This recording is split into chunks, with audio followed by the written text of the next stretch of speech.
this is my first time trying a YouTube live video, so I'm testing out the hardware to see if it actually works. Hopefully this will. And I thought I'd use it to answer a very good question from a chap in India who asked me, what kind of warm-ups do you think that we should be doing for boxing training? Or indeed for anything? Well, a simple answer is, firstly, we must warm up the muscles, the nerves, the tendons, the fascia. When we do this, this takes some time because the connective tissues and tendons take a bit longer to warm up. And the idea of doing this general warm-up, this should take around about 5-6 minutes there or thereabouts. The purpose of doing this is that what we're doing is we are preventing the risk of injury. Now, of course, then it would get into mobilization, those sorts of things. So then you would mobilize the joints. Now, this is going to lead to you cooling down a little bit. So the kind of thing I'd do for this is running, mobilization, just general movement is what I would do for a warm-up for this stage. Then I like to go into reaction-based warm-ups. Now, at this stage, a non-specific reaction-based warm-up is really good. So if someone is shouting to me left, I might throw my left. If they say touch the floor, I might touch the floor, punch the ceiling, jumps, turns, and I'm doing different moves according to whatever is appropriate. So just a general thing. A very good one to do is you throw a ball to me, I catch it in this hand, catch it in that hand, throw it back. These sorts of things are all very good as a general reaction warm-up. So a general warm-up, a reaction warm-up. Now then we get specific. What I like to do then is something called potentiation. It's a newer buzzword, but potentiation basically means, and I don't like this word, but everybody seems to understand it, firing up the central nervous system. And basically the way that force is generated is that the muscles are contracting, but also the rate of those contractions, this is called rate coding, is kind of governed by how many nerve impulses are sent.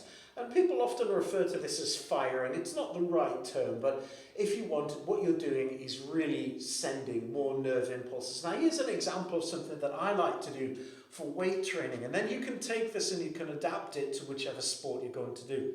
So what I do is I would warm up maybe using a suspension trainer. Here's one I prepared earlier.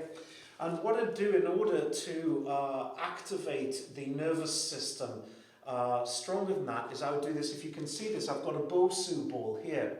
Now at this point, when I do an exercise on this, let me do a very, very simple drill on this. I'm just going to do something for a demonstration. So at this point, you can see that I'm unstable at this end, and I'm also unstable at this end.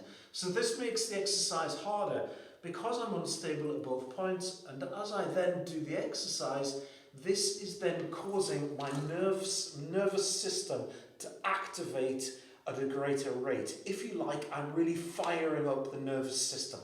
So this kind of thing, jumps, power moves, all in very small numbers. So 3 to 5 repetitions of 5 sets of very, very powerful movements. But I'm already warm, so I'm not going to get injured.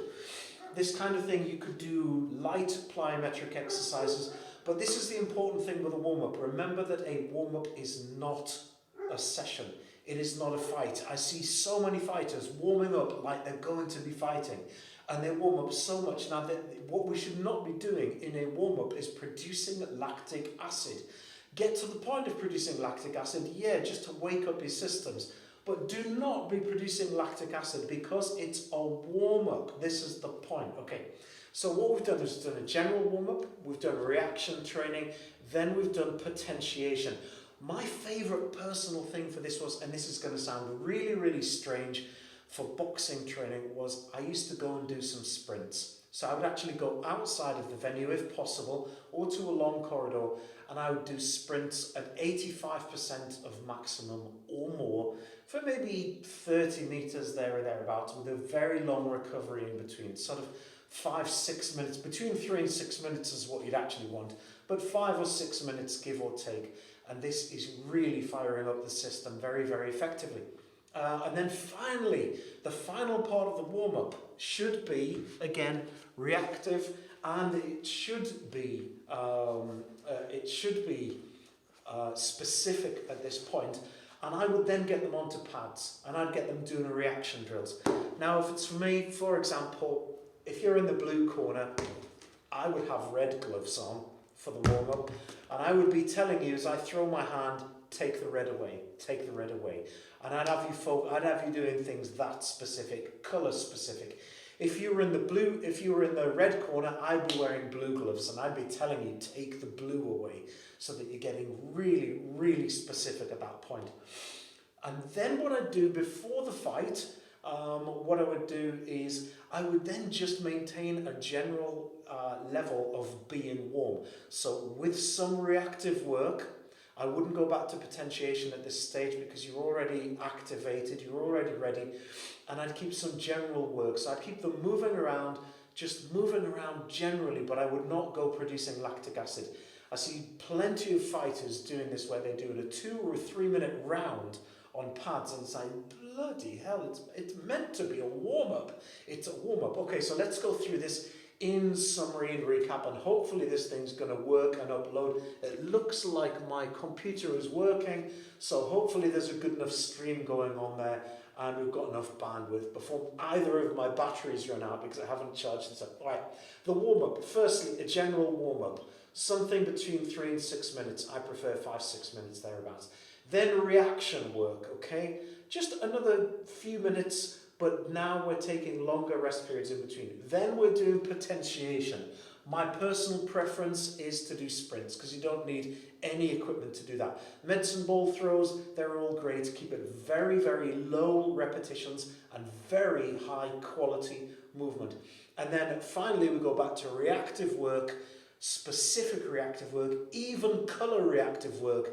So you're in the red corner, you take away the blue, you're in the blue corner, you take away the red, and you work on very, very specific reactive work until the point that you stay warm and when you go into the ring. So when you go into the ring, I want you hot, and I don't mean warm, I want you hot, but not with any lactic acid in your system. I hope that has worked for my very first YouTube live video ever. I've got to do a YouTube live video on Sunday, so I'm just testing the system for that. We're doing a big charity event, and I'm going to do it via this YouTube live platform here. It will be UK time 12 o'clock. It's in aid of Women's Aid, which is a charity, and I will be doing a shadow boxing and a real-time boxing session in here for you guys to join in. So if you'd like to do that, then we can do that. And if it's popular, leave comments below, and I will take you through, as part of my session, I'll take you through a real-time warm-up that I would use for a fight. So we could do that if you like. Leave some comments below what you'd like me to do in other videos, but I hope that video's worked and the bandwidth's worked. Thank you for watching, guys. Goodbye.